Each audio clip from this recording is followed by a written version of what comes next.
You're now watching Colorado State University's student-run campus television, Channel 25, weeknights from 8 to midnight.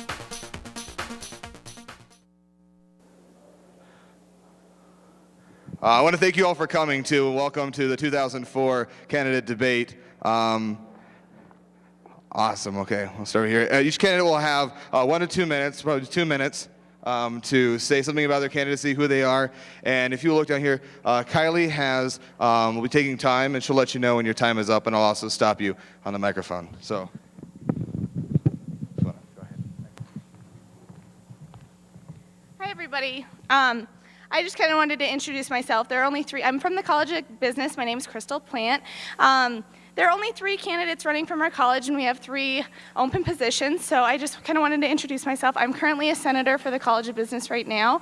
One of the main things and one of the main passions of me being reelected is to work on parking here at CSU, so that's one of my main goals, is to keep working on legislation for that to get this situation all worked out, which it'll take a lot of time, but I'm willing to work on it. So just wanted to say hi and introduce myself. Thank you.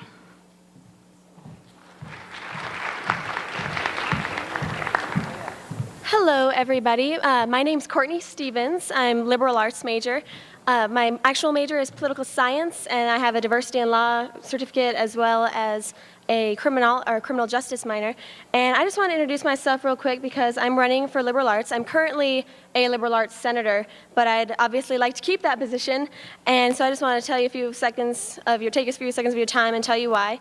Currently, I'm involved with the Community Student Relations Committee as well as the NCAA reaccreditation team, the subcommittee for academic integrity. And those are some of my involvements. And basically my goals for next year are very environmentally based, as well as I just want to make the community better in general. I love ASCSU. I've had a great experience so far, and there's 11 to 12 of us running, and I'm one of the only ones that's currently a senator, and so I think experience is a good thing, and I would just really appreciate it if you guys all voted for me or passed along the message to any liberal arts students you know. Thanks.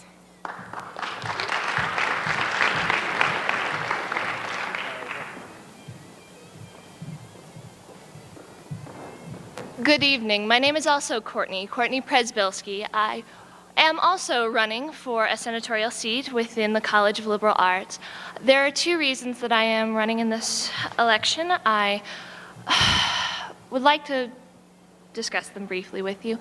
That I really believe in liberal arts as an institution, an educational institution, and doing as much as I can to support this particular college because it's very passionate field, and it's something I care very much about. I'm a journalism major, but I am pursuing law. The other reason that I am running in this election is because I very much want to be a part of the CSU community, and I figure that the best possible way to be a part, rather than picking and choosing between all the organizations that we have, is just to jump in feet first and do as much as I can for the entire community. So thank you very much, and I would appreciate your votes and your word of mouth. Thank you.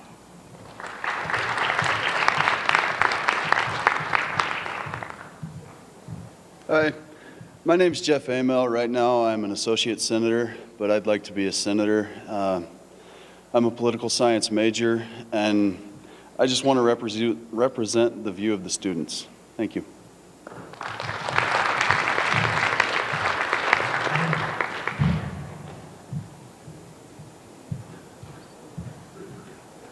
Hi, my name is Tina Van Rixort, and I'm running for a senator for graduate studies. And I just want to say hi and introduce myself. I have never run before, so this is my first time. I haven't been a senator yet. And I'm just doing it because I think it's important to be involved in your school. That's it. Thanks.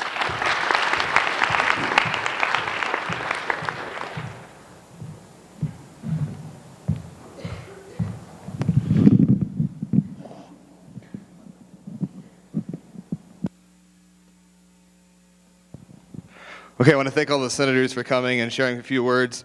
It's really important that they are involved, and I encourage every college to be involved in being educated about who their senators are. The presidential portion, vice presidential candidate portion, is going to be slightly different than it has been in years past. The schedule is going to be as follows. First, we'll have an opportunity for the elections committee to pose questions to each of the candidate tickets, and we'll move sequentially through. It'll be about 2 minutes each question. We know there's not a lot of time for people to fully explain everything that they'd like to explain and share their full viewpoint on these issues, because there's a lot that's involved in being president and vice president of ASCSU. So we encourage anyone in the audience to make sure that you take time either afterwards in the lobby to find additional information about these issues, or talk to the candidates outside so that you can make sure that you're educated before casting your vote. Followed by the Elections Committee questions will be followed by an opportunity for the audience members to be able to ask questions again. They could either ask questions to one candidate directly or to any of the tickets and all the tickets, and we'll go into more detail about how that will work when we get to that point. And finally, the opportunity that'll be a little different. This year, we're going to have a chance for any of the candidates to pose questions to one another. There'll be a time for them to either ask an additional ticket or all of the tickets a question. And then we will end with everyone having 3 minutes to be able to kind of sum up their opinion. That'll be a chance for them to rebuttal if they want to do any rebutting, or just to say why they are the best candidates. So with that, we will start by allowing each of the candidates, will have 1 minute to introduce themselves and to share why they decided to run in this year's election. That's each individual candidate. So every ticket theoretically has 2 minutes. And we will start with Mike Bystrom, David Hoff ticket. All right, the main reason we are running, well, the main reason I'm running for president is to make some changes.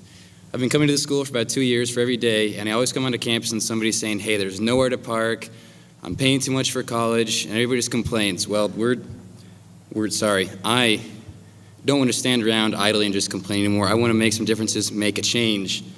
That's basically why I'm running. Nothing more to it.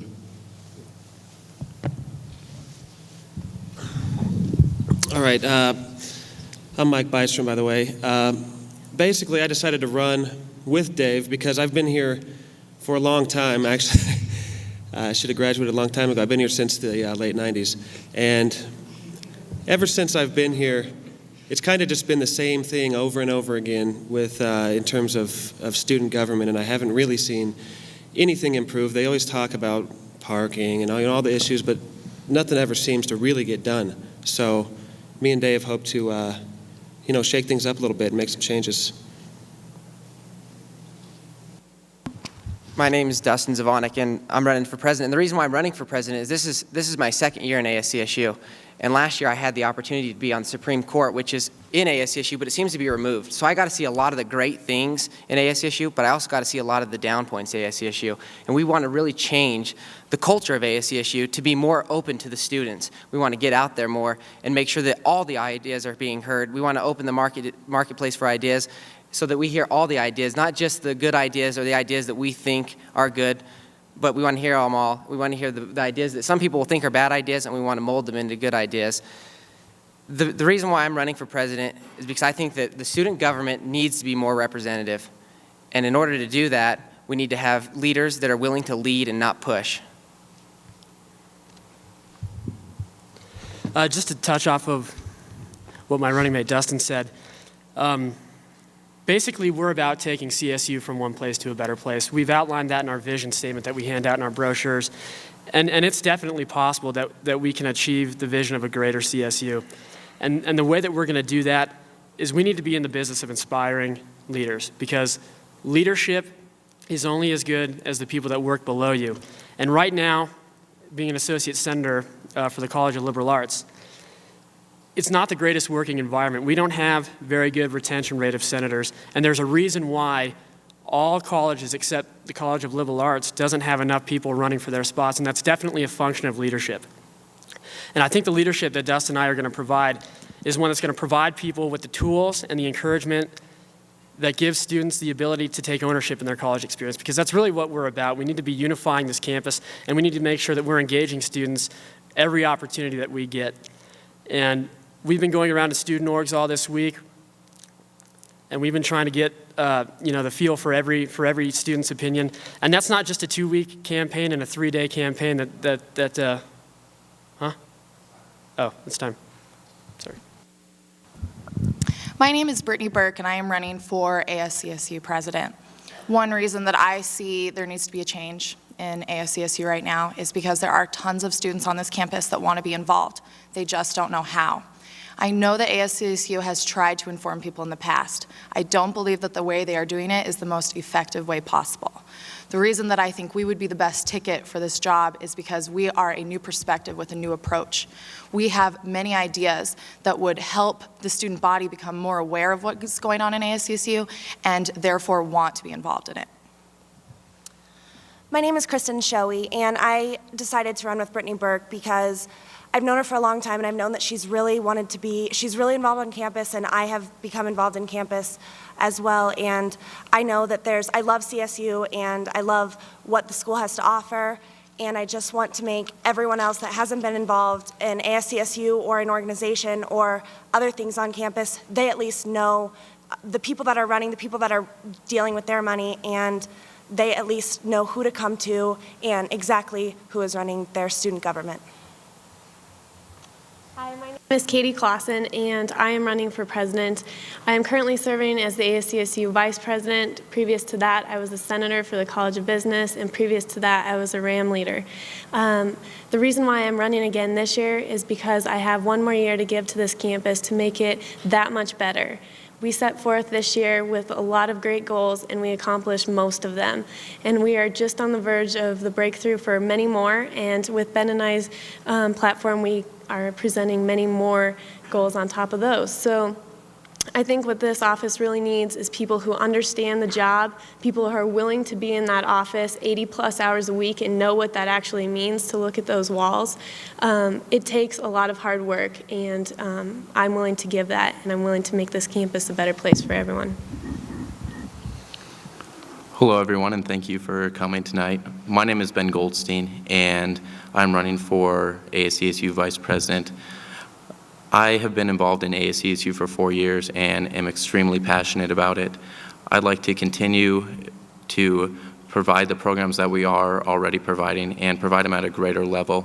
For instance, programs like Ram Ride, we'd like to expand and give more back to the students. And our programs like Forever Green, we'd like to continue with those programs because we have seen students who really do care about those programs, and we respect the students at this campus and would really like to just give back to them. Thank you.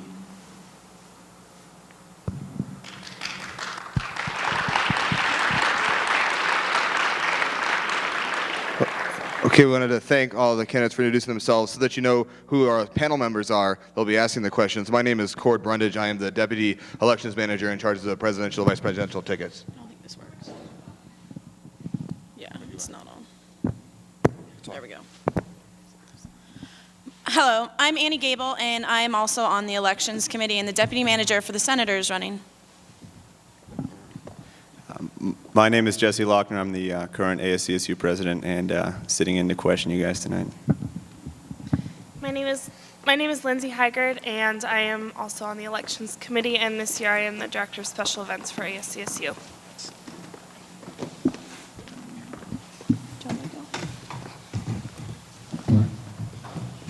Can I start?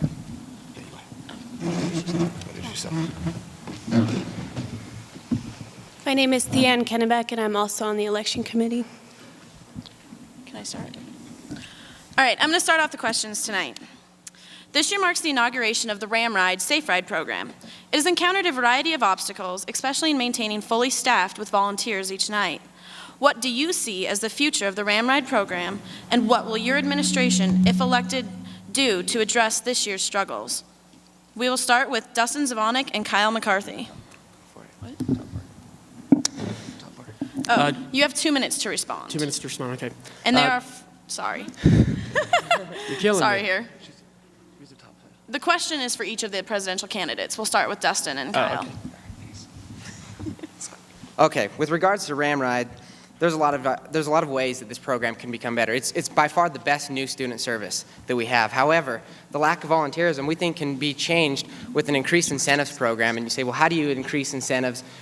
Well, you got to first find money. And the way to go out and find money is go around to all the local businesses, bring in more money so that we can do incentive programs such as, if you volunteer on a weekend, let's have incentives where you have a drawing and that person that night gets a free Qdoba burrito or a free Starbucks coffee. Let's have incentives for students to want to go there and be there, because right now if we get increased volunteerism, then we're going to be able to run cars not only Friday and Saturday, but we're going to be able to have cars on Thursday, Friday, and Saturday. But we need more money to do that, and we don't want to use more student fees. We want to use less student fees, and the way to do that is by talking to businesses. There's a lot of businesses that want to do this. The other thing we need to do is we need to streamline the application process and the training process. This year, many students have wanted to get involved with Ramride, but have had to hassle with the way that the application process and the training process has gone on. We also need to have, we need to increase the organization of Ramride. This year there hasn't been a structural organization. Kyle has served as the sole director of operations. Ben has served as the director of student services. In order to have the leadership involved, we need to have Ramride have its own leadership structure, not just play off of ASCSU. We want to have 4 directors of operation, one that deals with applications, one that deals with one that deals with applications, and one that deals with the training. And in order to do that, we need to get out there and promote it more and have more marketing.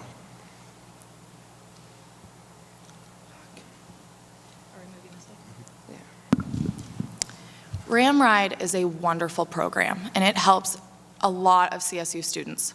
However, there are quite a few bugs that we believe we could fix. We have talked about the possible ways that it can be improved, and of course, all of us would need more research in the end. But we have thought of things such as students receiving credit for participating in Ramride.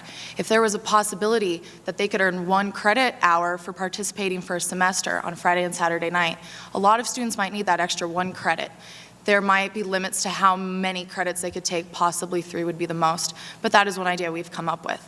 We've also come up with incentive ideas that are associated with businesses around town. There are lots of businesses that would be willing to help. There'd be more businesses that might even be willing to help where it wouldn't just be a drawing kind of issue. It would be everyone that volunteers, you get a free Chipotle. Everyone that volunteers gets to go to a movie for free that next weekend. They're not volunteering. We also think that there's more efficient ways of the rides and picking up people. We can get twice as many people if we're not going on a first come, first call service.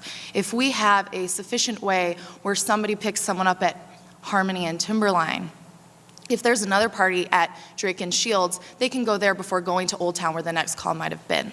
We also want to try to find a way to do more vans. There needs to be more vans out there to utilize more students getting on the Ramride.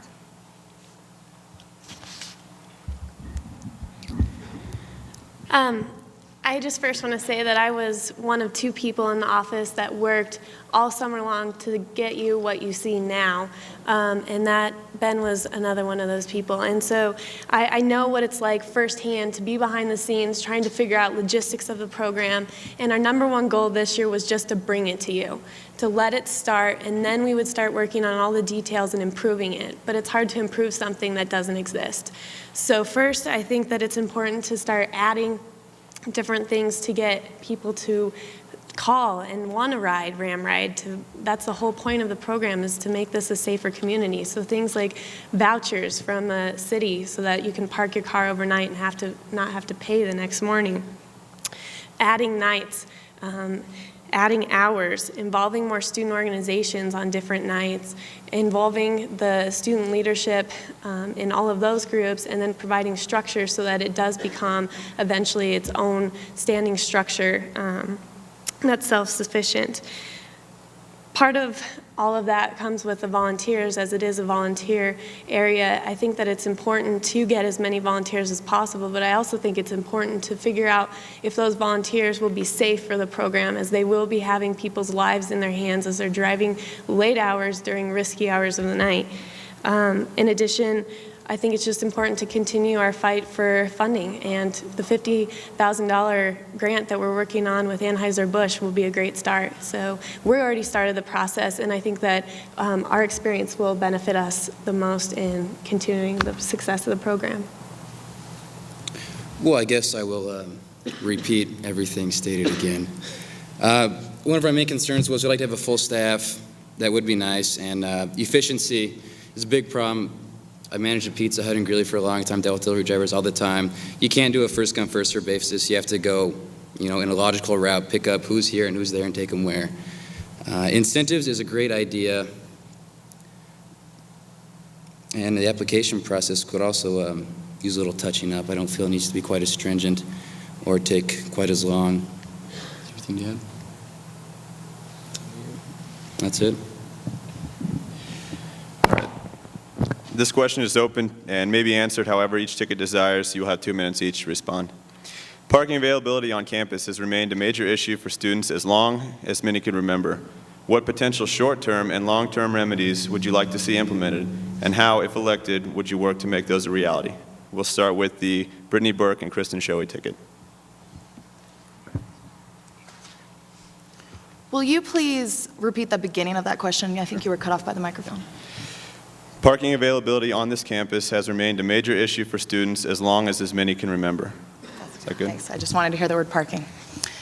Parking is a huge concern of ours because it is a huge concern of students. We have thought of the resources that can be tapped into and implemented to create more parking spots. There is the Moby parking lot right now that was changed this year to parking pass only. We want to limit those hours that it's parking pass so that people can use the rec center if they would like to. Right now, I believe the parking pass limits are from 8 to 4, and we have thought of maybe changing that to 9 to 2 so that people can work out early in the morning or in the afternoon, or perhaps go to class if that's the sense. Right now, the Moby parking lot isn't filling up now because it is such a big parking lot with parking passes. We have also thought about the idea of creating new parking. There is new parking lots being built. If you have read the Collegian today, it was on the front page. There is also a huge resource of empty land south of Prospect. It is owned by CSU. We would not need to buy this land. We have thought of a way to work with Transport. If this land was paved and could create a parking lot, then Transport could be used to make a stop there and then shuttle the people over to the campus. It is far away, but if people would be willing to do that, it would really save a lot of time. We pay a lot of money for Transport, and we could definitely utilize them a little bit more than we are, and that might be a way to use both of them to fix the problem of parking. Parking is a huge issue, and it's amazing every year it comes up, and where do we go with the progress? I am happy to say that this year the leadership of ASCSU has been in on conversations of the future plans of parking garages on this campus. It won't come while we're here as students, but it is in the process. With federal grants, there will be parking garages coming along with the new introduction of the transport system on campus, and that's exciting. But I think that what Ben and I would like to focus on is what we can do for everyone who will be here in the meantime. One of that could be implementing a Tuesday, Thursday, and then a Monday, Wednesday, Friday lot pass, which would be reduced rate to encourage students to only drive on those days where they're most heavily populated their classes. And then also doing the remote parking. We feel that Hughes would be the best place for that because it is already gated and lighted, so it would provide the most secure place to park your cars. There are several students who live out in that area and would be more than willing to work with Transport on renegotiation of our fee to them. And that's about what we would like to do with parking. Okay. Like I said earlier, I've been here for a long time, and it's parking. I drive a 1969 Buick Electra. It's about 600 feet long, and for me, parking's an issue no matter where I go. So, but to move on, there's really not enough parking spaces here for as many students as there are. I mean, there's 25,000 students in this school. Not all of them drive, but a lot of them do. And I think that the best way, instead of using up land and paving it and using up land that we could use for more productive things, I think focusing on alternative transportation to school, such Transport obviously is about the only one that this city has, and so I think expanding that somehow with shuttles anywhere that run at more convenient times for students would be one way. Also expanding bike programs, skateboarding, anything that will keep all the cars off of campus. That's it.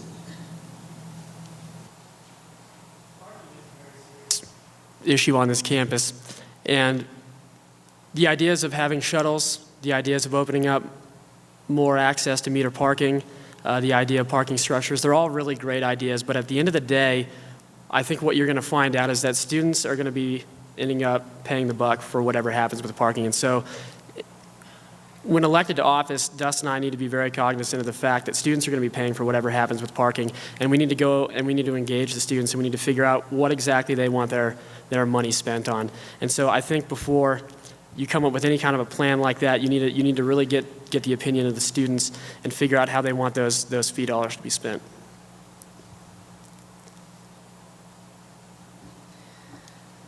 All right, this question is for each of the vice presidential candidates. You will have 2 minutes to respond. The student fee process at Colorado State University has been very dynamic over the last 5 years. With the university's current budget situation, how do you think the student fees will be affected, if at all, in the future? And what role do you feel that students across campus should have in the review of their student fees? We'll start with Ben and Katie Clawson ticket. Well, if elected as vice president, I would oversee all student fees, and this is a very exciting thing because in the years coming and in the years past, student fees have been gaining more and more interest by the actual students who pay them. Right now, students pay about $420 in student fees a semester. That's a large amount of money, and a lot of students don't know where those fees go. One of the first things I'd like to do coming into office, and this is something that's been in the works during this administration under Katie Clawson, who oversees the fees right now, would be to set up a website solely dedicated to student fees that would be constantly updated on where those student fees are going, which organizations and programs at CSU are being funded by them. In addition to that, I think it's important to maintain that student fees are not the scapegoat for increases in tuition. It's really, really dangerous right now with the budget situation that the administration might try and increase student fees to substitute tuition, and that's something that I would work to prevent. Okay. Well, I owe Uncle Sam a lot of money in student loans for student fees, and it's gotten worse every year. And obviously the biggest problem is the budget crisis that's going on in public education. And increasing student fees obviously is not a way to fight that or to make up for that, but it's something that will probably happen.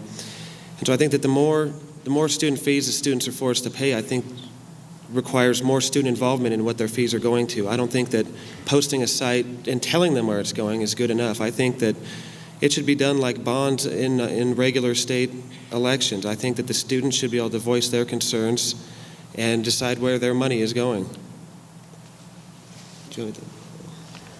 Currently, I serve as a member on Student Fee Review Board, and so I have a fairly intimate knowledge of the process involved. This university is on the verge of receiving a $20+ million budget cut, which probably is going to translate into trying to offset that cost by increasing student fees. And I know that financial burdens placed on the students is an extremely critical situation for a lot of the students here at Colorado State University. And so we need to be extremely critical about not raising student fees to an unnecessary level. I also think it's important, and we've been doing this year on the Student Fee Review Board, it's also critical that we evaluate the current student fee package and find out whether or not the current student fee package dollars are even being used effectively, because I can tell you right now, after listening to a lot of the budget presentations, there's a lot of places that our money goes that I don't really think students are aware of, which I think is the #1 problem, and I think that we really need to make students aware of where their money goes and where they'd like to see it go. Yeah, basically that's it. I would not support an unnecessary increase in student fees to offset the budget cuts received by this university. And I also think that we need to evaluate the current student fee package and make sure that those dollars are being used effectively. Obviously, each student on this campus pays a lot of money to see things get done. We come to this campus, we pay $418 a semester, and we want each student fee to go to something that benefits us. We are all about student issues. Our ticket stands to represent what the students want, not just what the government wants, but what each individual student wants to do with their student fees. So most of what we feel is that whatever the student issues are on campus, one of the major concerns on campus right now is parking. Student fees should go to benefit parking in that case. If we were to do a new lot, if we were to do, anything to that sort, it would basically be something with student issues. We also want to have more of a student FYI system of not necessarily internet, but student fees to benefit, to just inform students of where their student fees are going. So it would be kind of a PR for the government just to give representation and to show each student individually where their money is going and what they can do. This question is open and may be answered however each ticket desires. You'll have 2 minutes to respond. Ram Pride is an essential element to Colorado State University experience. Please share how you, if elected, will fight to maintain the spirit and traditions on our amazing campus and how your ticket will further enhance our community and pride if elected. We'll start with David and Mike ticket. Could you repeat the question, please? I didn't catch that. Ram Pride is an essential element to the Colorado State University experience. Please share how you, if elected, will fight to maintain the spirit and traditions on our amazing campus and how your ticket will further enhance our community and pride if elected.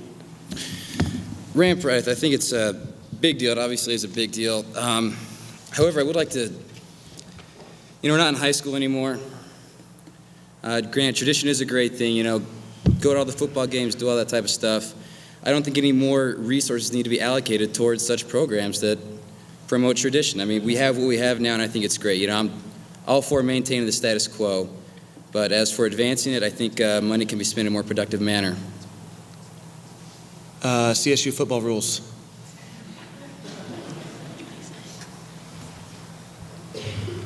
Okay. With regards to Ram Pride and CSU Pride in general, we think there's a number of ways to increase the Ram Pride, not only on campus, but around the city. I think one of the things that we'd like to see happen once we're in office is we'd like to have banners, work with the city to have banners hung around the city that say, home of the CSU Rams. If you go into any college town, most college towns, they have banners that say that, and we think that we're a valuable part of the Fort Collins community, so we should have that pride hung around the city. We also think that we should have green out days. We have outstanding athletic programs here, and we want to implement a series of green out days where there'll be days when you go to this basketball game, women's volleyball games, football games, whatever it may be, and those will be days when you all wear your CSU green shirts. We'll have the student section blocked out for that. Traditions are a very important part of CSU and any college campus because they bring us together. They're what mold a campus together, and so we want to implement these two things in order to keep tradition strong.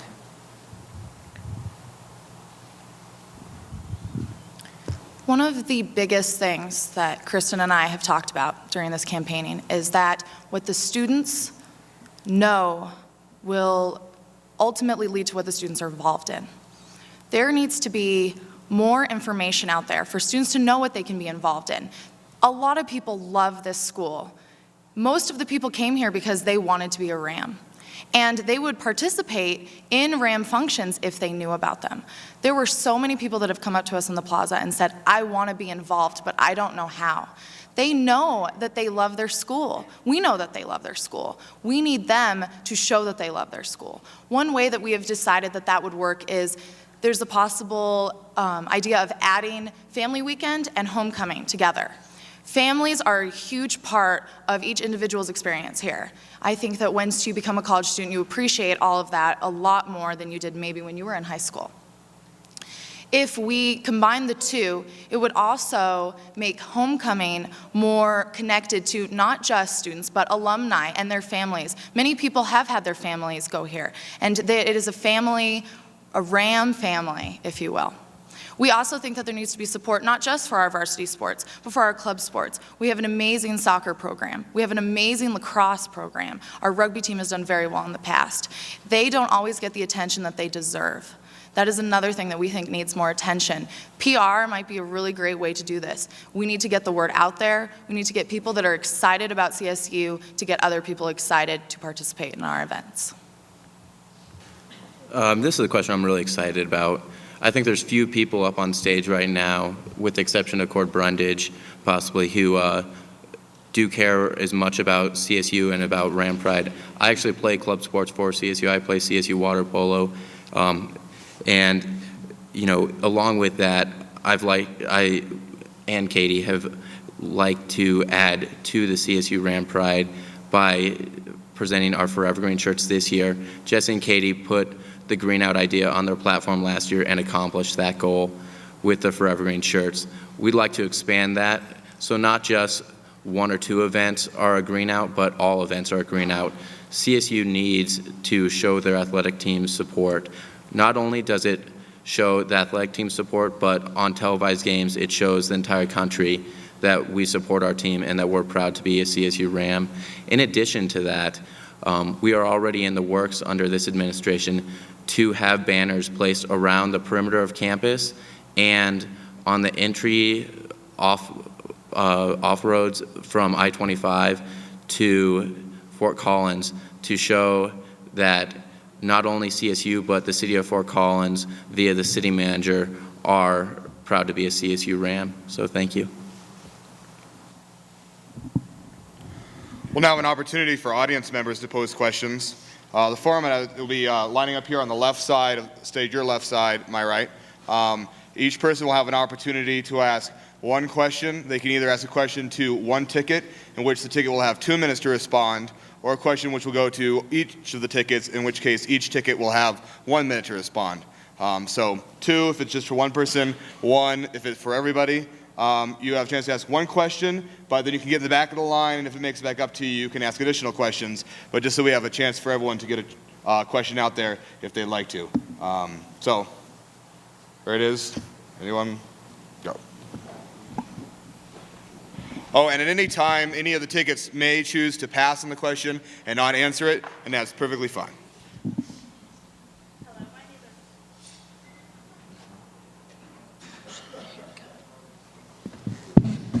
Hello, my name is Ashley Nickel, and I currently sit as a senator for the graduate school. And correct me if I'm wrong, but you are all undergrads, is that correct? Okay, so you all talk about how you want to be involved and you want the entire population to be involved. How do you plan to represent the graduate student population and go out and hear their voices?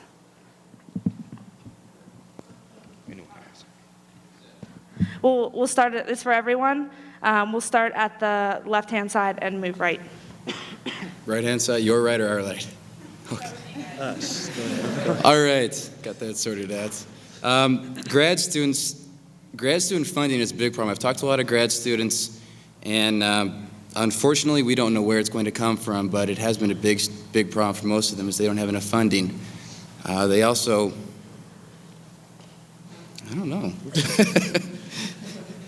Anything to add? Well, this guy's been in college for almost a decade. He'll know about that. I should be like in my doctorate level studies by now, but that's beside the point. Grad students that I've talked to, at least since we started campaigning, haven't mentioned that they want to be involved. But I think that if they did, I think that they should go out of their way to do it. You know what I mean? I don't see a lot of them trying very hard to get involved, and I don't think it's an issue of them wanting to or not wanting to. It's they don't try. CSU is a great Research One institution, and I think that the graduate schools provide a lot for this campus. First way that I think that you can increase representation of the graduate school or their involvement is A, making them aware of the resources ASCSU has to provide them the opportunities they have to get involved. Secondly is by having accurate representation within the Senate, and that goes back to something that I mentioned earlier about cultivating great leaders within the Senate and getting them active to go engage their fellow graduate students. I don't think it's a lack of their willingness to get involved. I think it's a lack of their knowledge of what ASCSU can provide for them, how they can have their voice heard on this campus through ASCSU, how it can be an advocate for every student on this campus, and just different programs that they can get involved in, volunteer services, things of that nature. So really, it's about educating, and it's about making more people informed about what ASCSU can do for them, and I think that's the most important step to take. First of all, thank you for taking an initiative and getting involved.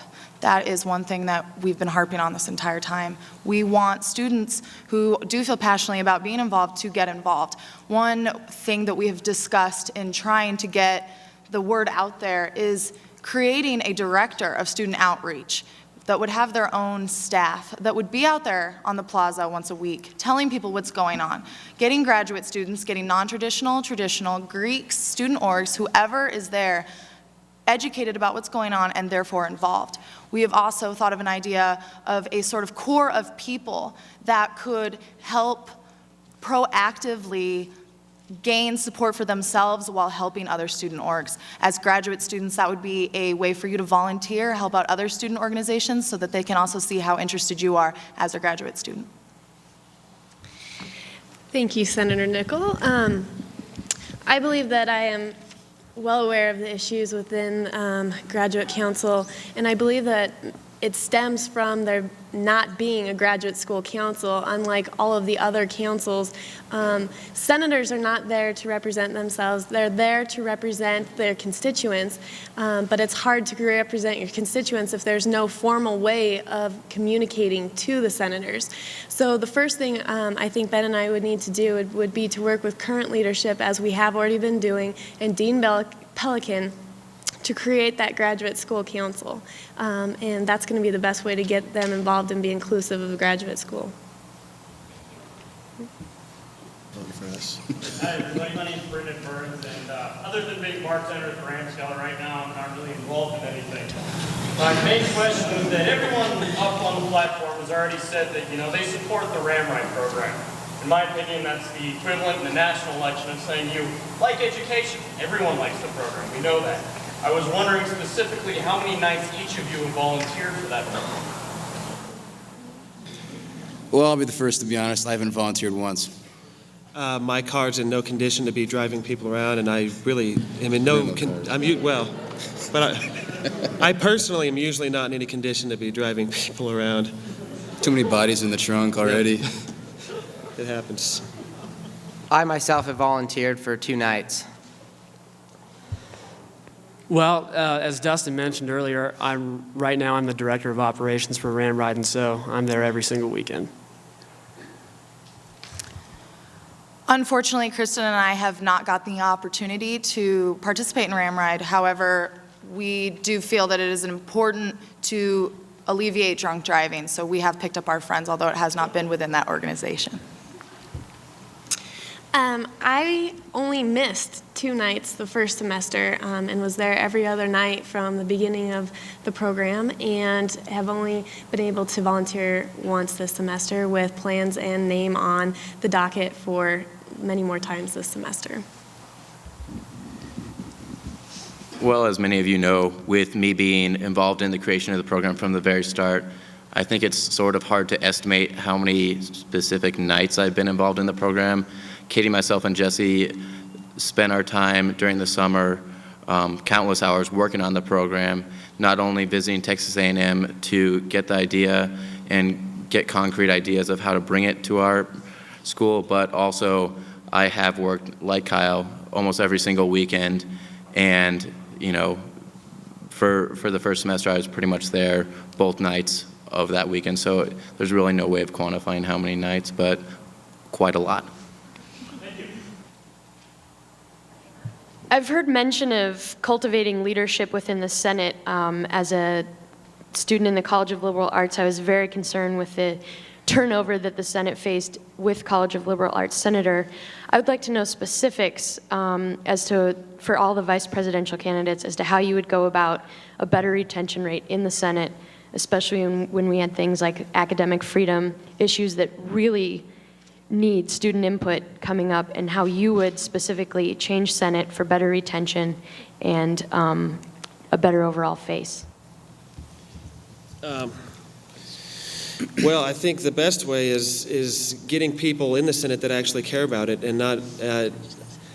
I tend to have a personal view of the whole student government here as kind of a good old boys club, and I kind of compare it to my high school baseball team. I went to high school in Eaton, and it's one of those deals where if you didn't grow up there, and you weren't there from the start, you really aren't welcome. to play. And it's just one of those things where people get in it as a freshman, and if you don't, you're pretty much ostracized. You have a hard time getting in. And so I think getting people to realize that they can run and that they can win and get in there is the key, and get people in there that actually care and that will actually stay there and have the commitment to it.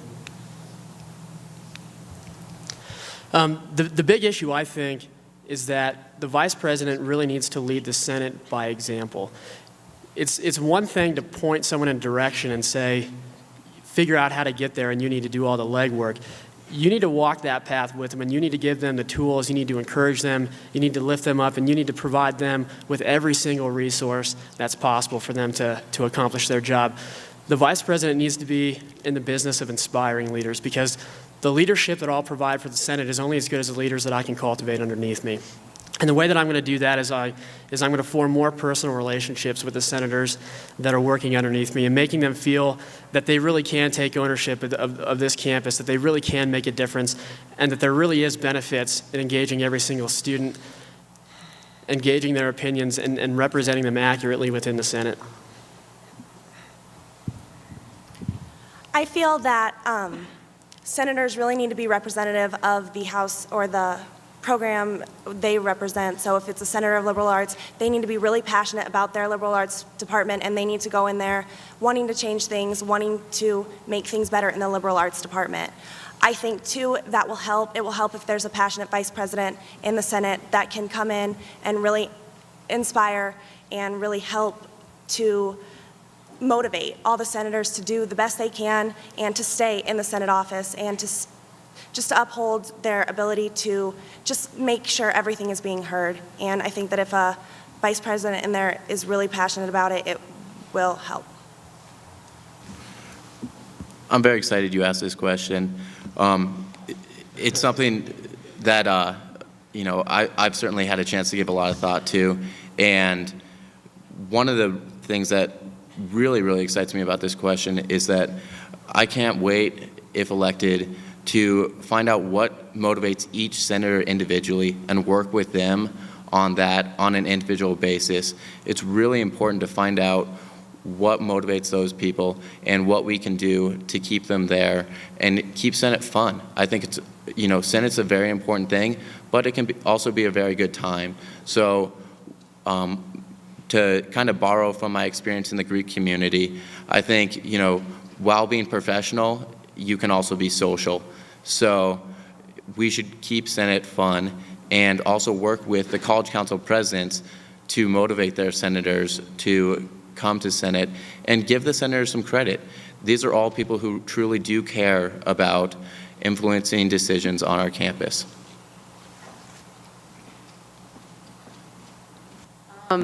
This is not really a question, kind of an activity, but I was wondering if any of you, if you know the fight song, if you'd like to stand up and sing it with me. And if you don't, sit down. And the audience can join in as well. Fight on, you stalwart ram team, on to the goal.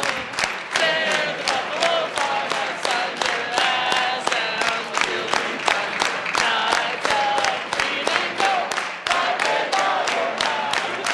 Fight on, you stalwart ram team, fight, no rams. I just had to liven everybody up there. Thank you.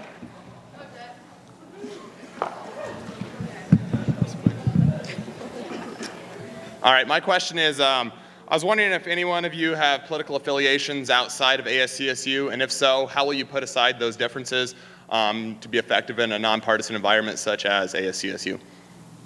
Yes, I do have political affiliations outside campus. It's easy to put them aside. This is not a political base. We're not dealing with gay marriage rights or abortion. This is not a political table here. I mean, politics has nothing to do with this at all. I'm a registered independent, so. Yeah, I definitely have political affiliations outside of ASCSU, but ASCSU is not the place to bring in your partisan politics. ASCSU is a place where we look out for the betterment of the students. We got to be willing to work with, if we have to work with representatives on the state legislature in the city that are of the other party, what matters most is what matters to the students, not what we think based on our political affiliation. I as well have political affiliation outside of ASCSU, but I think what's important to understand about the CSU community is that everyone probably has some kind of political view one way or the other, but what's important is that on this campus we're one voice. We're all in the same party at CSU. We're all Rams, and that's what we need to focus on. I don't think any of us could sit up here and say that we don't have a political affiliation. Of course we all do, and I am hoping that everyone up here will vote in whatever we decide, because we obviously want people to vote in this election as well as other elections. I think that also the issues that we are dealing with nationally do touch this campus, but not in the sense that ASCSU needs to be a part of that. We do need to focus on the unity and the issues such as parking, not as much as the war. I and Ben too are both registered voters, but have had the experience, once again, of being in that office and watching many, many students bring that in, and oftentimes that's a main motivator for people to run for Senate. And so I think that it's key that I as the president and Ben as the vice president, if elected, focus on maintaining the intention of the campus and not letting the partisan viewpoints come in. But I don't think it's necessary to exclude those viewpoints either. I think it's just important to make sure that they're inclusive of what's going on at CSU.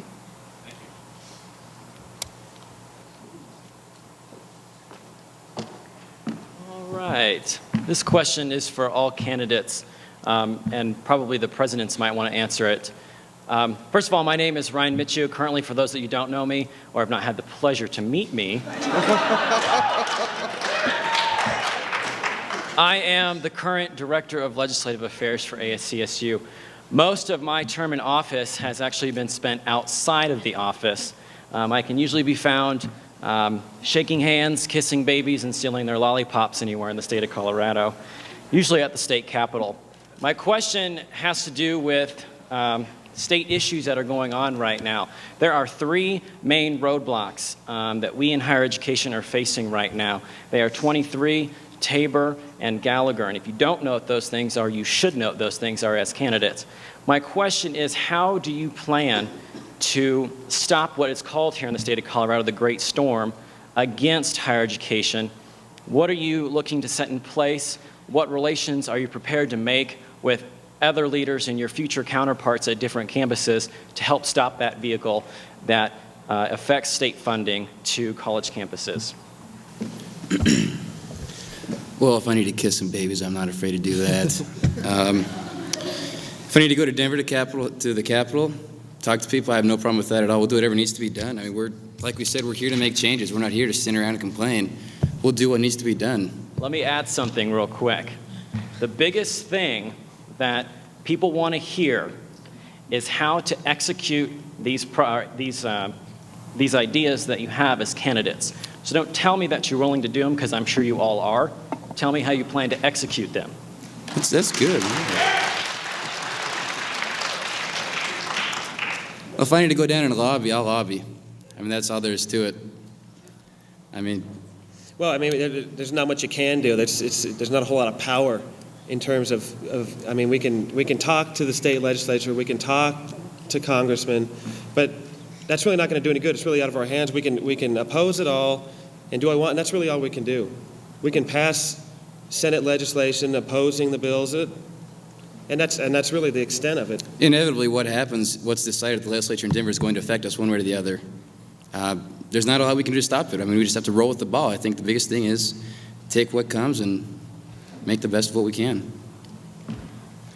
All right, Director Mitchell, as you know, I have very much a lot of firsthand experience with this, being down there in my internship every Tuesday and Thursday, and I work with a member of the JBC. So I'm very familiar with Tabor, 23, and Gallagher. Now, how I plan as president to deal with these problems is to work with my Director of Legislative Affairs next year, make sure that we're down there, make sure that the students know the issues, and so that we can have a voice down there. If we can get more students, this year we had CSU Day at the Capitol, which was a great idea. Now, if we could have that same day on a day when they're doing budget setting, because when I was down there for budget setting this year, I saw a lot of representatives from other schools around Colorado, but not a lot from Colorado State, and that's going to change next year.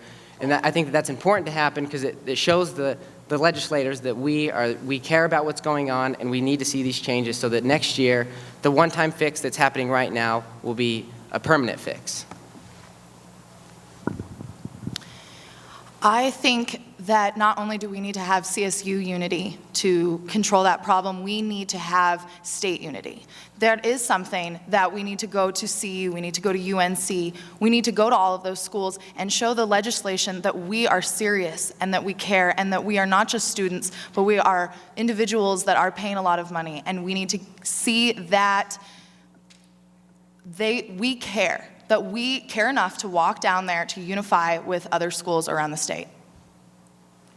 We just really need to make sure that we can completely be representative of our campus. Like he was saying, I don't think we are. CSU is not completely representative of how everyone feels and we don't want an increase in the tuition, and we don't want problems with higher education. So we just need to come together as a CSU army to stand up for what we believe in. I think the way that we're going to find ourselves a solution in this is to work with our lobbyists, continue working with other schools, forming new bonds, and having our lobbyists provide us guidance and finding a compromise with both parties on 23 and Tabor. I don't think we're going to see one change without a little change in the other. And it's going to be very critical that that happens within this next term here. So just maintaining that lobbyist and a professional working relationship with the legislatures.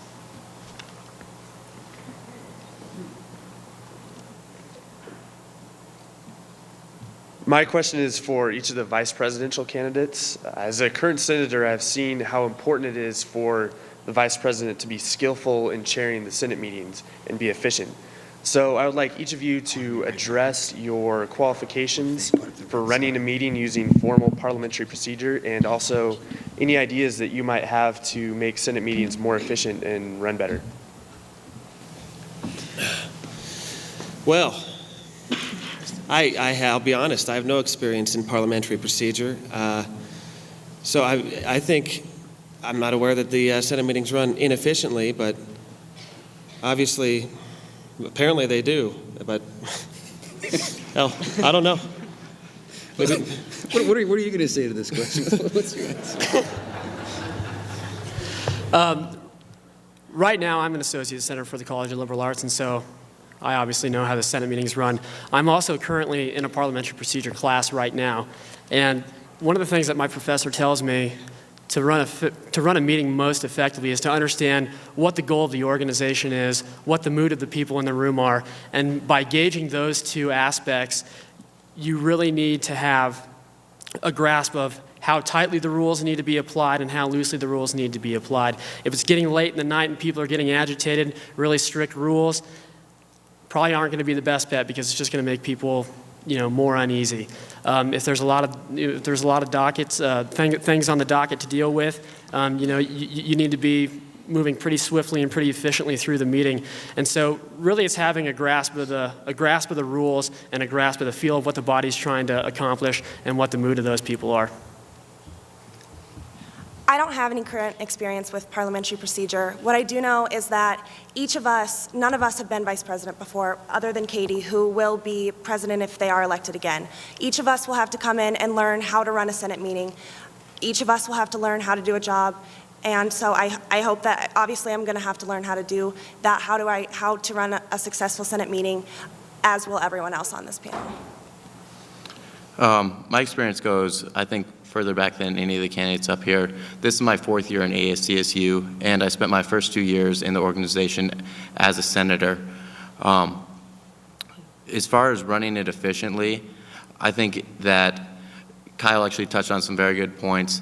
However, one thing that I mentioned earlier was also, in addition to being able to adapt to the mode and the mood of your meeting, you need to be able to keep it fun. And that's something that I really do want to emphasize, because I think that's a key point. Keeping the meetings fun will keep people moving efficiently, and not only keep them moving efficiently, but they will make better decisions if they're happy. And that's all I have.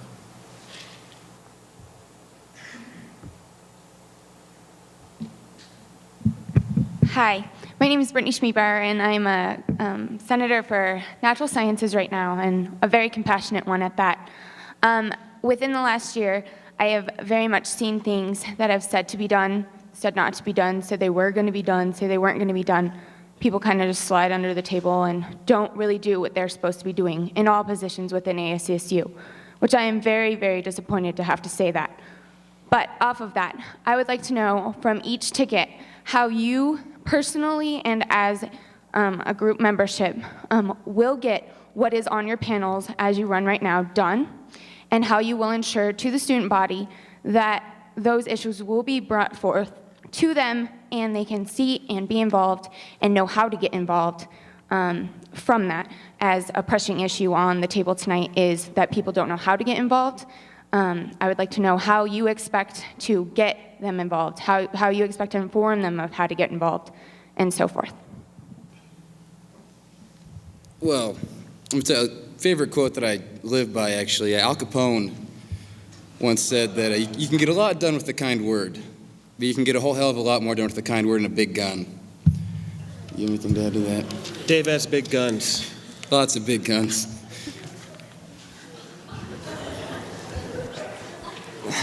Yeah, like those. All right.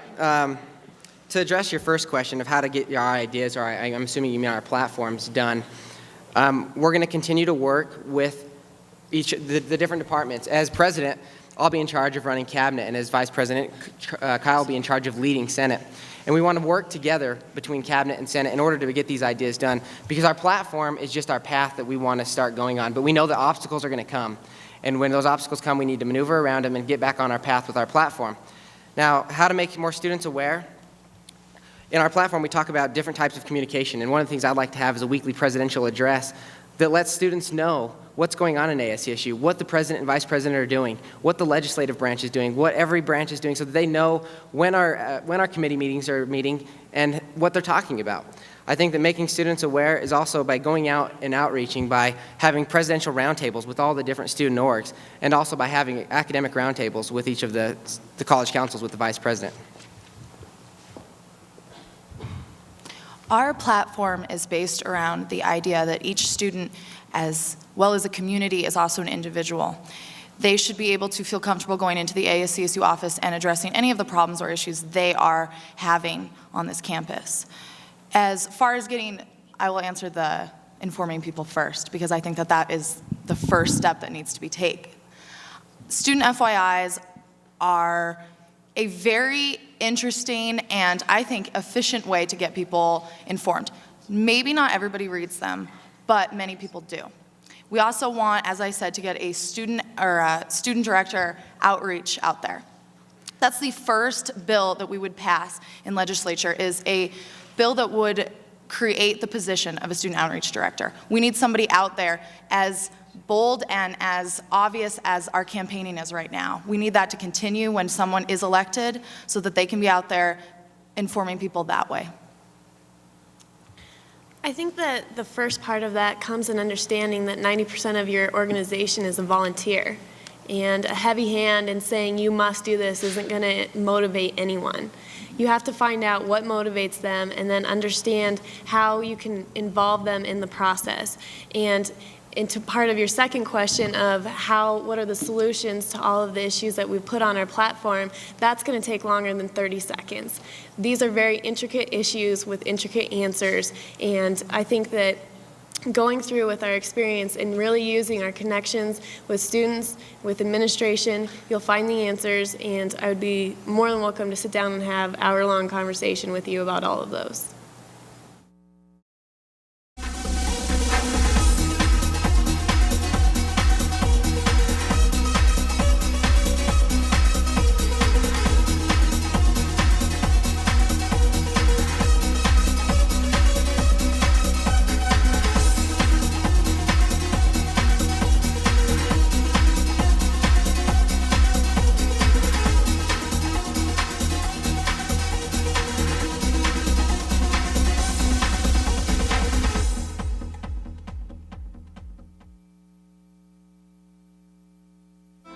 You're watching Emmy Award-winning campus television. winner of the 2003 Heartland Regional Emmy Award for Outstanding Student Achievement. Hello, everyone, and welcome to the Ramblers. All right, ladies and gentlemen, it is Tuesday night. Welcome to the Ramblers. I am Travis Huntington. I'm Tyler Clawson. I'm Chris Tittmer. A great game this weekend. Another huge game for the Rams. Don't forget to tune in to the Ramblers every Tuesday night from 6 to 8 right here on 90.5 KCSU. The Lori Student Center is the place to be. It's the place for taking care of business and the place to buy and sell textbooks. It's the place for staying connected, student organizations, leadership programs, and more, all right here. It's the place to eat. It's the place for entertainment. There's always something happening at the LSC. Movies, art exhibits, and special performances. Check it out online.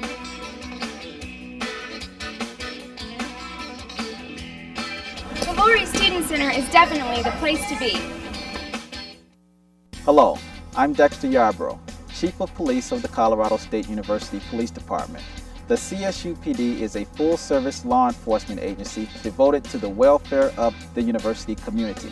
We work hand-in-hand with our students, faculty, and staff to promote the educational and occupational experiences of all. For further information, feel free to contact us at 491-6425. And also, we're located here on campus in Green Hall. Thank you. Campus service officers are the eyes and ears of the CSU Police Department. They provide safe walks to all students and are available 7 days a week. To request a safe walk, pick up an emergency phone on campus, call the Safe Walk line, or simply ask a CSO on duty.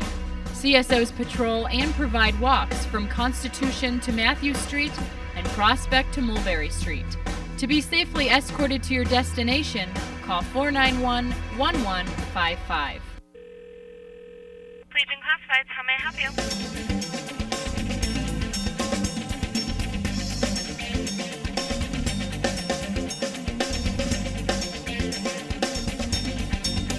Place it, find it, buy it, sell it, rent it.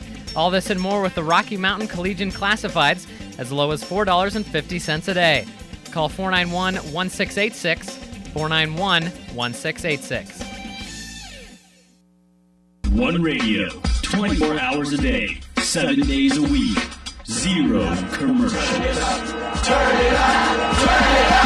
90.5 KCSU. 90.5. This is your student-run radio. It is your student-run radio station. On your FM dial, run by students, for students. It's 90.5 KCSU.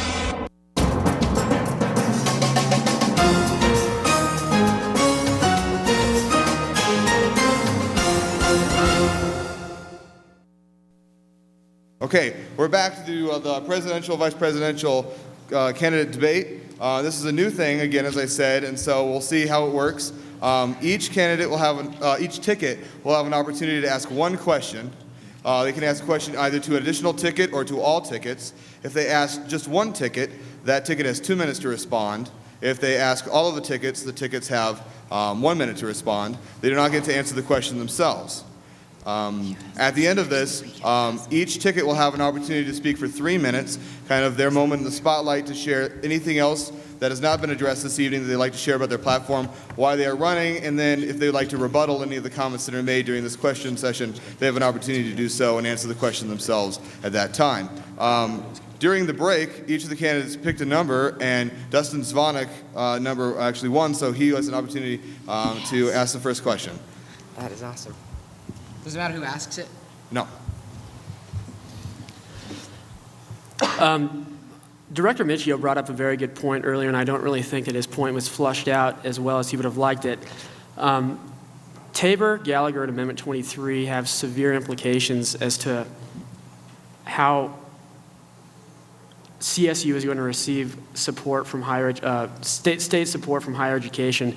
And for the presidents to be an effective advocate for CSU, I'd like each presidential ticket to explain exactly how the three of these amendments are interrelated and how that specifically affects CSU and how you can advocate for CSU accurately.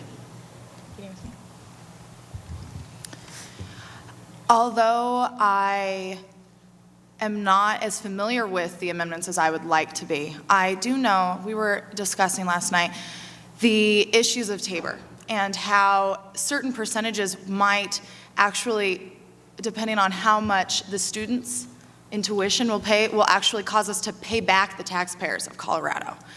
This is an example of the situation where the students are not directly being affected by these things in a positive sense. They are negatively losing money. We're paying a ton of money for tuition here. And a president needs to be the liaison between the school, CSU, and the Colorado State legislature in Denver. I do think that there is more information that I would definitely need to know, and I am surrounding myself with brilliant people that will definitely inform me on every tidbit and everything that I can do to help that situation. Stop, time. I guess what you're looking for is a definition. I'm not sure of what these are. So just to let the audience know the basic premises of Amendment 23 and its funding for K through 12 education, in my opinion, part of that issue is that with the inflation plus 1% in our times of economic downturn, the plus 1% is causing to crowd out the small part of the budget that is left for higher education. And then when you add the ratchet down effect of Tabor into that, and we're paying back money if even able to increase tuition, this creates a problem where we are finding ourselves decreasing state revenues while at the same time not able to increase tuition. So we're putting ourselves in a very difficult position. Well, I'd rather not sit here and blow sunshine up your rear and act like I know what I'm talking about. I have no idea. I think the best thing that I can offer you is that whatever happens, it's inevitable. It's going to happen, and the best thing that we can do is just deal with it as it comes. You have anything you want to add? No. Okay. The sunshine thing is good. Sunshine is good. It's good.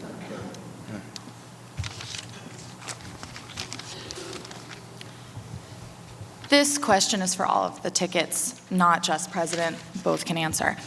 Although experience is an asset, it is not vital in performing this position.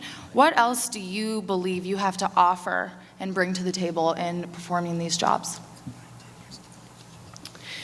I think that experience is the building blocks, and why I believe both Ben and I's experience in not only our current positions but our positions previous, and understanding the organization, understanding the intricacies of the university is what we need to start with. But what we have to offer to this position is passion, it's dedication, it's the willingness to listen and really be there for the students. Get out there and represent them, and providing them the representation they need on all levels. Could you repeat the question, please? Although experience is an asset, it is not vital in performing this position. What else do you believe you bring to this position if you were elected?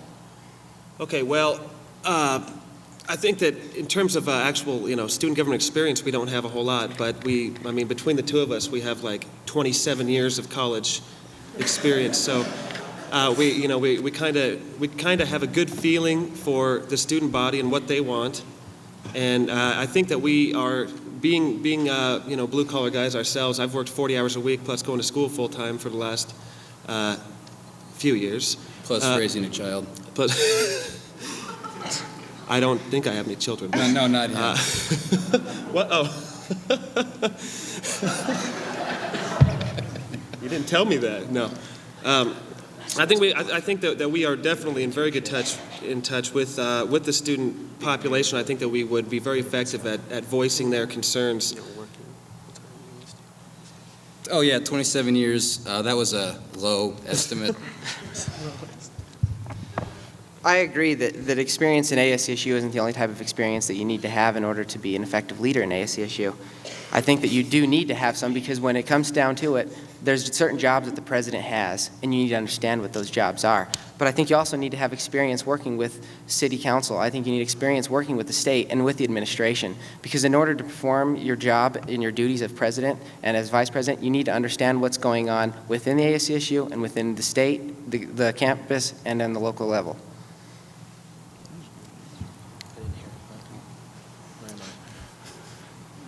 This is a question that I'd like each candidate to address. If you could please briefly describe what you think student voice means or is on this campus. Student voice, there is no student voice on this. I mean, last year, 1,500 people out of 24,000 voted. I don't think there is really much of a student voice at all on this campus.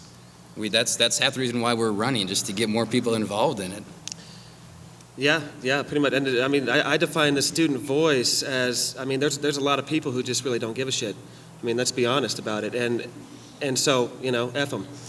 But the student voice, I define it as people who care about their education and those who are willing to share their opinions and their concerns with those who make the decisions that really decide their future. And, I mean, it's hard to actually get student input in this. I mean, this is a good old boys party, and unless you've been involved in ASCSU before, you know what's going on. It's hard to get your voice in. Sorry, the student voice to me is really, the student voice is animated through ASCSU, because ASCSU is the student's advocate in the community, at the Capitol, and to the administration. And what that means is a Senate and a student government that is representative and not responsive. We need to be as proactive as we can, we need to be as inclusive as we can, and we need to engage students as much as possible to understand their opinions so we can represent their issues before they become a problem on this campus. The student voice is currently repressed on this campus. Students do not feel comfortable going into the ASCSU office right now and telling people how they feel. We have just had many discussions on the plaza in the past couple days that we've been there with people saying, I want to be involved, I don't know what's going on, and I don't feel comfortable doing so.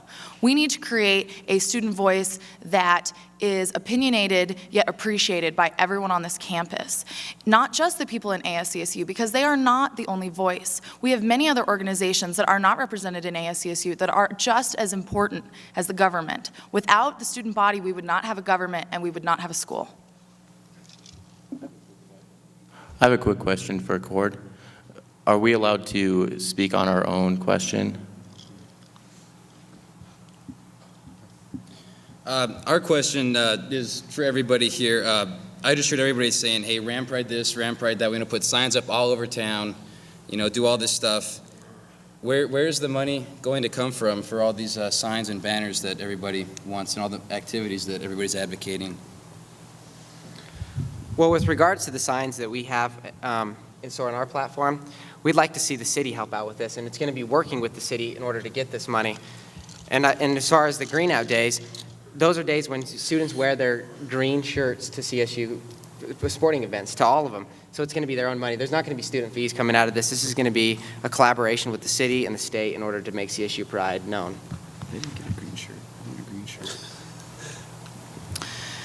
As far as money for signs, as well, that is an important issue. However, money should be going to more important issues that are important to the students. We've heard that parking is a huge issue. That is where the money should go. If we are going to work with the city, that is what we should do. Ram Pride is huge, and money is definitely a part of that. There needs to be research. There needs to be time spent dividing the current budget into the places where students feel that it is most important. I think it is important to work with the city of Fort Collins to increase Ram Pride. In addition to that, there are many corporate sponsors that are willing to contribute to the university and would love to contribute to the university. In my work with Ram Ride, people have knocked on our door to say that they want to get involved and they'd like to contribute, and that is something that we've already started working on for Ram Ride and for our Forever Green shirts. Those shirts were mostly provided by corporate sponsors in ASCSU last year. So this year we'd like to have those fully funded by corporate sponsors, and I think that's a very viable way to support our programs and initiatives. We will now end by allowing each ticket 3 minutes to conclude with any final comments that they have, and this is also an opportunity for you to be able to answer the questions that you pose to the other candidates. We will begin with the Dustin Zvonik, Kyle McCarthy ticket. For 3 minutes. I'm sorry, what are you addressing just You have in 3 general? minutes to say whatever you'd like. Okay. Basically, what I think it's important for Dustin and I to communicate is that more so than any other ticket up here, we are the most complete ticket that's running for ASCSU president, vice president. Because between the two of us, we have experience in all three branches of ASCSU. And we have the motivation, we have the compassion, and we have the passion to really get out there and engage the students as much as possible. We need to change the way that ASCSU thinks. We need to change the way that ASCSU communicates. We can accomplish the vision of a greater CSU, but we need new leadership to do it. And if you want new leadership, you have to understand that there's 4 options up here, but there's only one choice.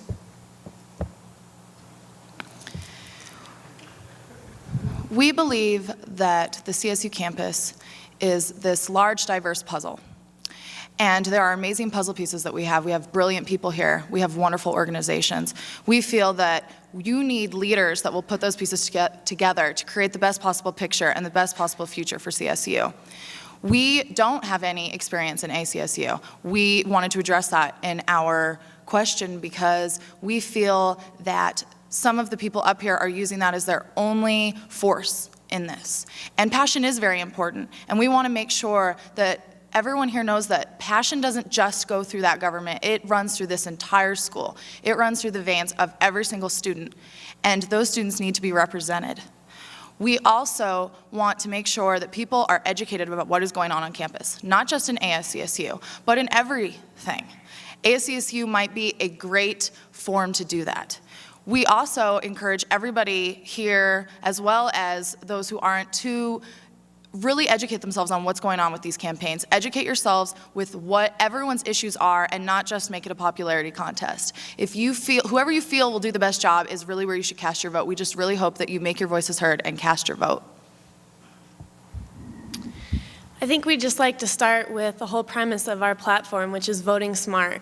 We believe that our platform is the most comprehensive platform and thought out based not only on our experience, but also our goals for the future. SMART, student programs, monies is in tuition and fees, academics, RIDE is in transportation, and T is in traditions and pride. That's where it all begins. We have to understand this campus. We have to have been there. We have to have put in the hours and been dedicated, and we will continue to do so.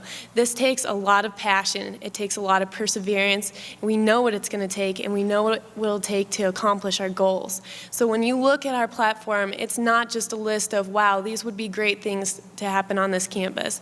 These are things that you can expect to be done by the time our term is completed in the following year, just as it was done in Jesse and I's this year.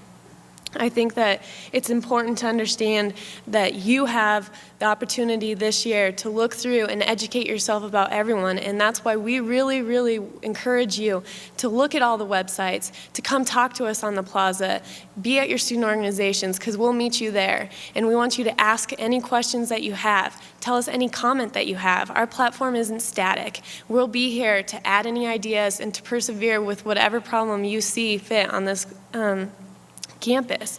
And with that, I think it's just important. Please vote smart. This is a very, very critical position for our campus and our student body. Don't go by without casting a vote. Thanks.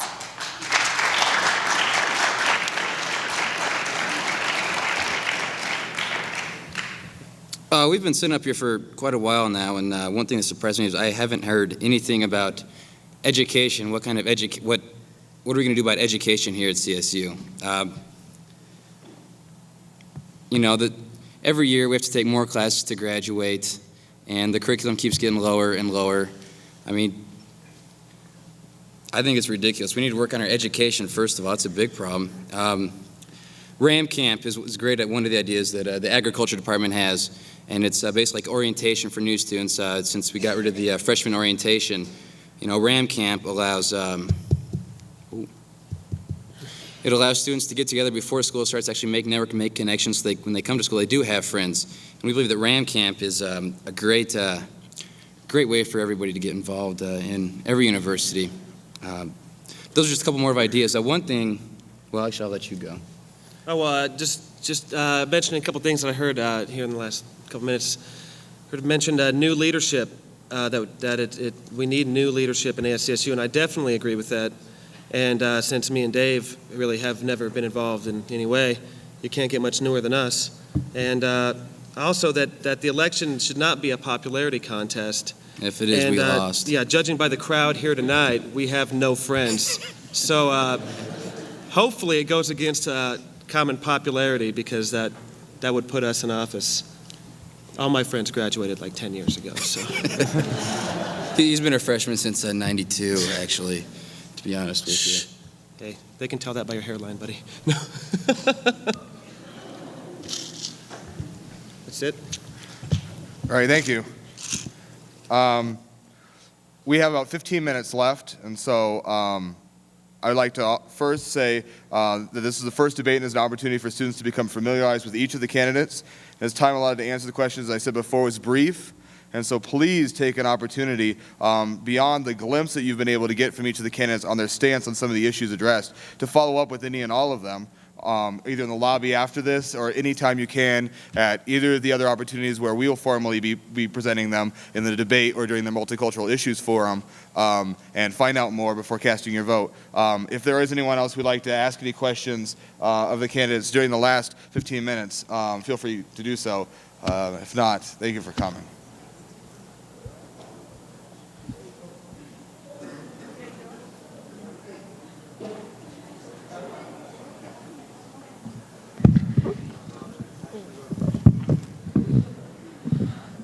Hello again. One thing that many of you did not touch on tonight was the issue of diversity, and I'm wondering how you will represent yourself and the campus as a diverse population coming from your background. What do you plan, I guess, what is your definition of diversity, and then how do you plan on incorporating that into your campaign? Well, diversity is very important to us. Last year I had the great pleasure of living with a student here, native of Nigeria, and tuition prices are absolutely ridiculous for out-of-state, out-of-country tuition. I don't think, well, I'm not positive. Obviously, I'm not a foreign exchange student, but yeah, you're white. Yeah, I am white. I think that it is important that there actually be more opportunities for exchange students, foreign students. I haven't been to the office for foreign students, but exchange students. But I think stepping up the exchange program would be a good idea. I mean, I know there are plenty of universities all over the world that would love to take our money from us. Well, and just one thing is CSU is not, unfortunately, it's not that diverse of a campus in terms of ethnicity. It is very diverse in terms of beliefs. Sorry, I just lost time. That's all I have to say. It's okay. I mean, time.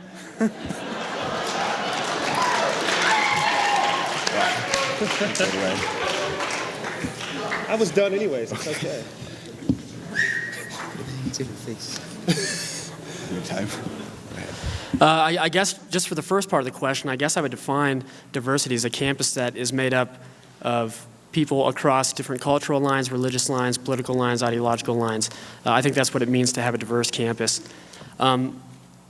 Diversity is an issue that's really important to Dustin and myself. Currently this year in ASCSU, we have an Associate Director of Advocacy, which is kind of a liaison between ASCSU and the different advocacy offices, whether it be Black Student Services, Asian American Student Services in El Centro, things of that nature. And we really feel that because diversity is such an important issue at CSU that we'd like to make that a full director and make that a full-time job of that director to really coordinate with those offices and put on educational programs to make people aware of the different diversity issues that are going on campus. I don't know if you're all aware, last semester there was an article written in the Collegian about a certain individual's viewpoints about affirmative action. And, oh, okay. And Black Student Services came that night when we had that Senate meeting and was actually quite livid that ASCSU hadn't...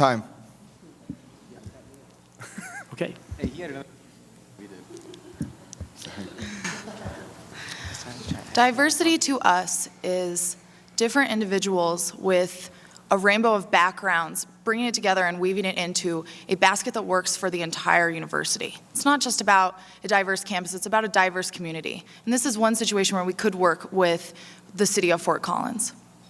We believe, first of all, that student FYIs could be utilized more to let students know of multicultural events on campus. We also think that diverse students from other countries, students from other backgrounds, should feel that they have a voice on this campus. When they feel they have a voice and they will spread the word that their beliefs and their views are appreciated here, more diverse individuals will want to attend CSU.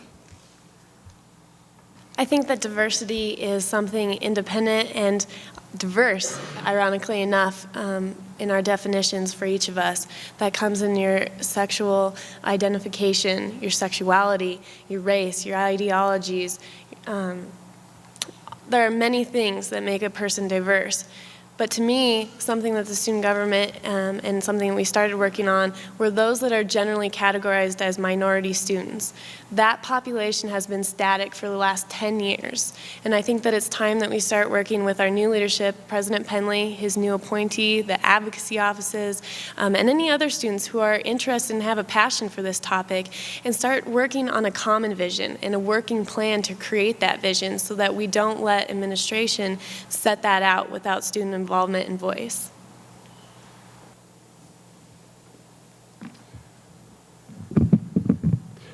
Hi, my question is specifically for Ben Goldstein. Ben, as one of the points you mentioned earlier was that you were second only to Cord in your campus outreach and stuff like that. And one of the things you mentioned was that you helped you were on the water polo team. Yet, as I understand it, you voted to cut funding for the water polo team. And I'm in poli-sci major, and so one of the best ways you can tell about what a person really cares about is how they vote on different issues. So, could you please explain that and show how you're going to help in the future, or and how you rectify that vote and how you'd help in the future with your position? Thank you. If you could stand up there for a moment. Could you please be more specific? I don't know of any instance where I did vote to cut funding for the water polo team? From what I've heard about people who've told me about the past, the budget situation, and how the student student organizations and the student sports system stuff, how the funding is going, the funding board or one of the funding panels that you sit on is voted against supporting the water polo team and stuff like that. So that's just the information that I've been given, and I would want to know about that. And since it's a pretty strong statement about being second only to Cord. Unfortunately, I feel that your source is incorrect and don't know that I can answer that question. All I can say is in my time on Student Fee Review Board, which is what I think you're probably referring to, I don't think I ever did vote to decrease funding for the Campus Recreation Center, which is the area that funds the club sports, including club water polo. Okay. Can I ask one quick thing? So where exactly can I go to get that information, the historical data, so I know as a student about that vote and other votes that are on campus? Where in the ASCSU office do I have to go, or where is that, since you want to inform the students and stuff? Well, actually, you could check the ASCSU office, but the person you would go to specifically is the person chairing Student Fee Review Board, which would be Katie Clawson, and she's sitting right next to me. So thank you.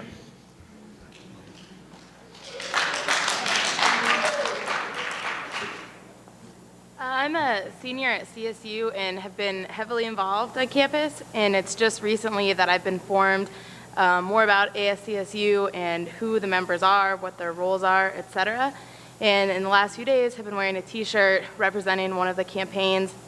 Numerous students have asked me what ASCSU is, and I'm asking all of the presidential candidates, how will you fix this gap between ASCSU and the student body? Because there's a huge space that they don't know or work together at all.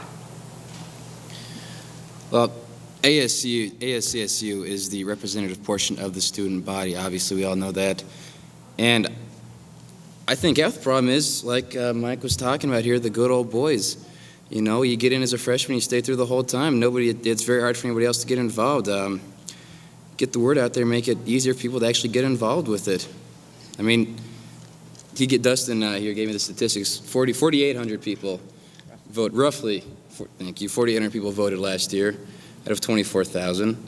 And obviously that's not very representative. I mean, we need to be out there. We need to be able. I don't feel like ASCSU is very open to the public at all, or to the student body. I don't feel that there's an openness that it's easy for people to get involved. And I think we just need to make it a lot easier for people to get involved. I agree with you that there is a huge gap between the communication between ASCSU and the regular students and their understanding. I think there's 3 ways that I think that we can address this problem. And one of them is by starting off by having weekly presidential addresses. We talk about this in our platform. What I'd like to see happen is each week have an address that tells the students what ASCSU is currently working on, what initiatives they're currently working on, such as in the executive branch, what's going on with the Board of Governors, what's going on down at the state, and with the legislative branch, what kind of issues are being worked on in the different committees. There's an environmental committee, there's academic committees, and we want to let students know when they are, where they're at, so that they can be involved and have a voice in these kind of things.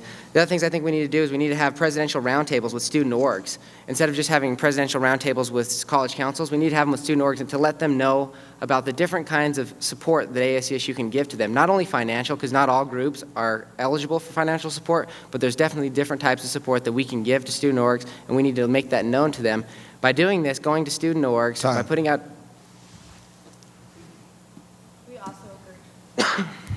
We also agree that students do not know about ASCSU, and that is one of the main reasons that we wanted to run in this campaign. We believe that there needs to be an actual director that is devoted only to the idea of connecting with the students and educating them about what's going on.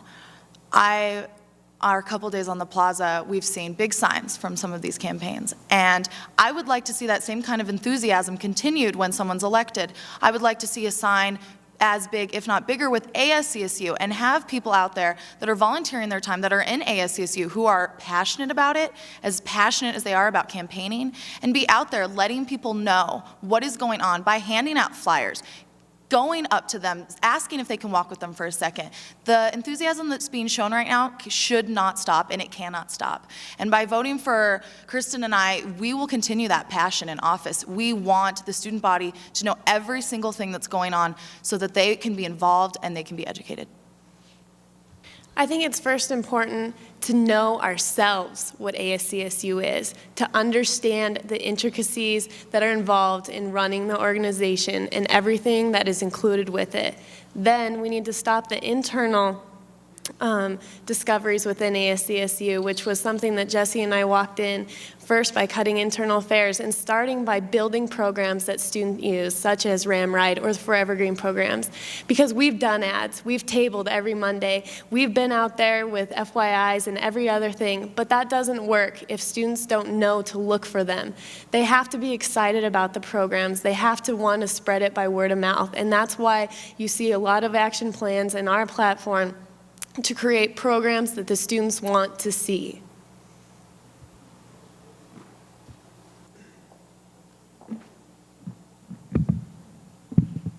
Hi. I honestly consider myself a typical student here on campus because I don't know how the budget works. I don't know where my student fees go. And the only thing that I do know that as a music therapy student involved in the 2 choirs, university and chamber singers here on campus, we are not allowed to submit an audition tape to go and travel anywhere across the United States or even Europe because CSU does not have the money to send us there, regardless if we're able to fundraise ourselves. Therefore, all of the support that the music department receives is from the city and from the student body. How do you as candidates expect other departments and other organizations here on campus to receive the support throughout the community and the student body if you only mention sports? There's a music therapy class. No, Music therapy here at CSU is a leading major We just in needed this. the question. Okay. Obviously, that you have a very valid point. I'll give you that. I'm not going to lie to you and tell you, hey, we're going to get you money. It's hard. Sports are the activities that bring in money. That's where, alumni, they want to go to the football games. Alumni don't necessarily want to go to student concerts. They want to go to football games and basketball games. And unfortunately, a sad truth it may be, I'm not going to lie to you and tell you it's different, but the activities that raise money, the activities that are going to get money. I think that's a great question. Currently on SFRB, it seems to be an initiative to actually decrease the amount of student fees that go toward the Performing Arts Council. And I disagree with that wholeheartedly because I think that CSU is really a microcosm of the greater community. And if you look at that community, what do people do for recreation? They go to sporting programs, they go to performing arts programs, they go see plays, they go see symphonies, they go see all those types of things. And really, CSU needs to be representative of that at-large community, and we need to have the same kind of commitments to not only sports, to not only academic programs, to not only facilities like the Recreation Center, but we also need to show that CSU is promoting the arts and promoting culture on this campus because it's very educational, it's a very valuable outlet for students to spend their time. I also agree that that's an excellent point. Academics are a huge thing on this campus. And sports are not the only organizations that should be taking up money. For the record, a lot of sports are not getting the funding they would like. Rugby players fund their own trips to go to nationals and such, for one example. However, we have come up with an idea of a RAM Corps, a group where people can be proactive. You as a music therapy student could get your group together if you wanted to go to an audition or whatever it is that your organization would be involved in, can submit a request to volunteer to help other student organizations that might need the power, might need to volunteer for Ramride, might need to help another organization that doesn't have enough manpower to set up for a fundraiser, such as yourself if you needed to have a fundraiser and you needed more manpower. We want to create proactive ways in fixing these problems, not just people being angry about the money that they don't have, but a way that they can go and be active to help themselves while helping other organizations on campus. I think that ASCSU has a responsibility and has tried every year to live up to that responsibility in supporting all student organizations on campus. And that's why you see funding boards supporting many student organizations. That's why you see us not just supporting athletics. Not all $418.20 goes to athletics. $5 of that does go to the Performing Arts Council. And to my knowledge, chairing that board, there has been no vote taken to decrease that fee. And in fact, there's just been a look for fiscal responsibility so that we're not paying professors' salaries out of our student fees. So as soon as we can start separating the actual programming part from the academic sector, just as all the rest of the academic sectors pay for their professors, is when I think that we'll be able to donate more money to the actual traveling for those performings, because it is an excellent way to spread CSU's strong pride and traditions and our excellence here. All right, thank you. That's actually all the time that we have right now for question and answer.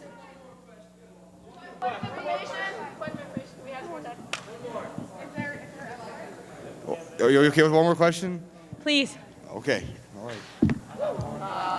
It's mine. It's mine. It is good. As far as I know, this has not been asked, and if it already has, then I want to think. Yeah.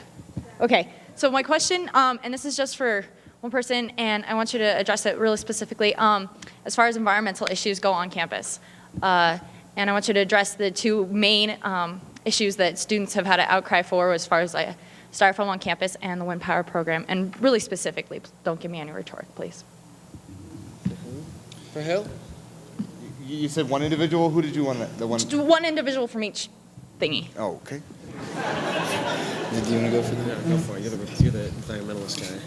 Well, I would like to note that I do give money to a Sierra Club. I think recycling is a big deal. That is a big deal to me.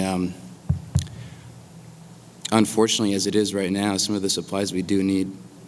I'm sorry, what? Styrofoam and wind power. Styrofoam and what? Wind power. Wind power. Some of the supplies that we do need come in styrofoam. I mean, it's the cheapest stuff that there is, and with the budget cuts, that's the way it is. Also, wind power is not the most reliable source of energy. It's not the cheapest that we can get here either. Maybe it is. I don't know. That guy's laughing out there. I didn't know. I wasn't aware that there was a whole lot of available wind power. Granted, there are fields out there, but I wasn't aware that we were capable to do that. What do you know about wind power? Okay, Britta. After this year, watching you work so hard to go through that wind power thing, I decided that we wanted to talk to some other people about it, some other people that were aware of how wind power worked, because honestly, I wasn't. And so we talked, and we found out that this is something where, as you mentioned in your presentation, that when a student buys it, it might not necessarily be for their exact dorm, but it's going to be that amount of energy less being used in coal and for wind power.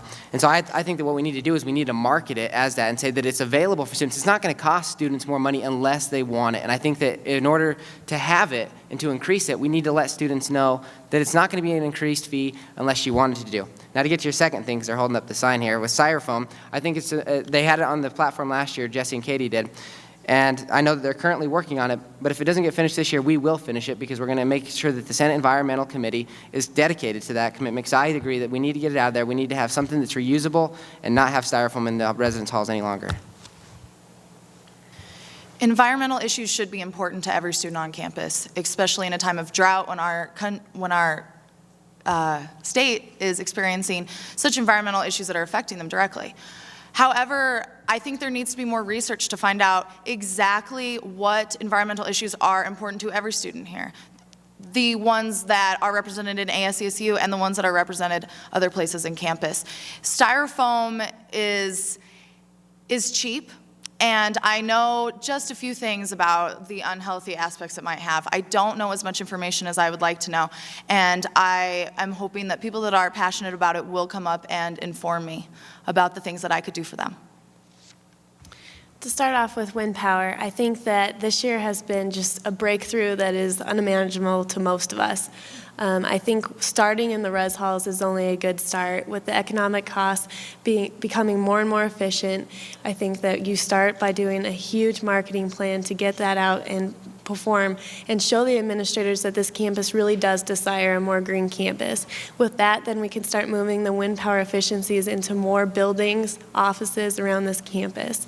With Styrofoam, we worked very hard and are continuing. I think that the Tupperware is something that's great, but it's just not as convenient as being able to take it out and throw it away and not feel responsible for returning it.